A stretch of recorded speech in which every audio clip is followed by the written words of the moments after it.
And China will lose the US market, which, as I've said, is 15%. We don't care. We don't care. China is fully prepared to fight to the very end because the world is big enough that the United States is not the totality of the market in the world. So if the United States wants to go in that direction of completely shutting itself out of the China market, be my guest. Yeah, and China will lose the US market, which, as I've said, is 15%. We don't care. We don't care. China has been here for 5,000 years. Most of the time, there was no United States, and we survived. And if the United States wants to bully China, we will deal with the situation without the United States. And we expect to survive for another 5,000 years.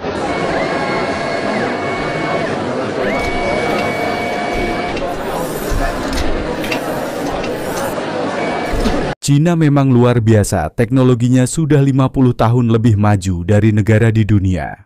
Akhir-akhir ini media sosial TikTok menampilkan kemajuan-kemajuan Cina yang sangat mengagumkan. Hal ini tentunya berkaitan erat dengan perang dagang antara Amerika Serikat dengan Cina, sehingga Cina mengeluarkan jurus-jurusnya. Salah satunya adalah teknologi-teknologi canggih yang dimiliki oleh Cina saat ini.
Teknologi canggihnya, Cina juga memenuhi FYP TikTok dengan barang-barang murah dengan kualitas yang setara dengan produk Eropa, terutama merek-merek terkenal dari Paris maupun dari negara Eropa lainnya. Di situ Cina menjelaskan bagaimana proses pembuatan tas branded dari Eropa yang ternyata 80% dibuat di negara Cina.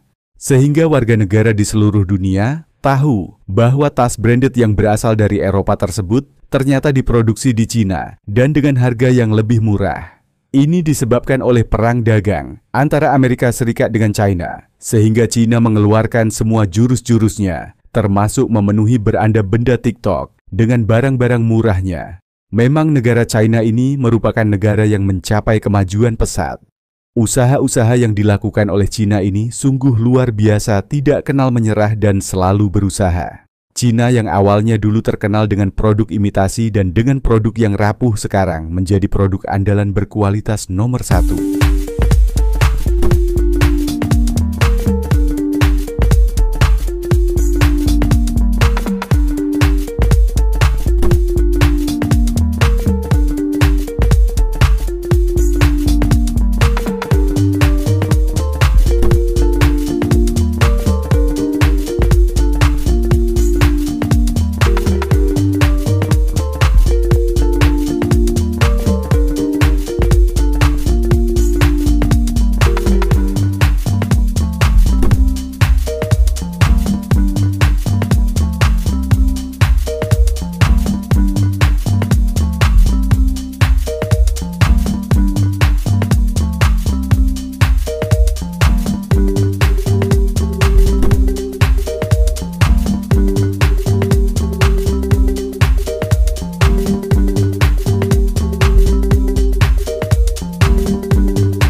Lihatlah bagaimana luar biasanya perjuangan bos Xiaomi ini. Pada tahun 2011, pendiri Xiaomi saat itu mempromosikan di jalan-jalan di pinggiran kota Cina. Dan tak ada satupun orang yang menganggapnya, namun pemilik Xiaomi tersebut terus berusaha dan terus menawarkan.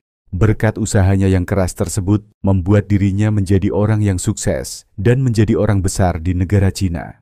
Sekarang kita tahu produk Xiaomi itu ada banyak mulai dari HP mobil dan peralatan-peralatan lain yang canggih. Itulah rata-rata yang dilakukan pengusaha-pengusaha Cina sehingga menjadi berhasil.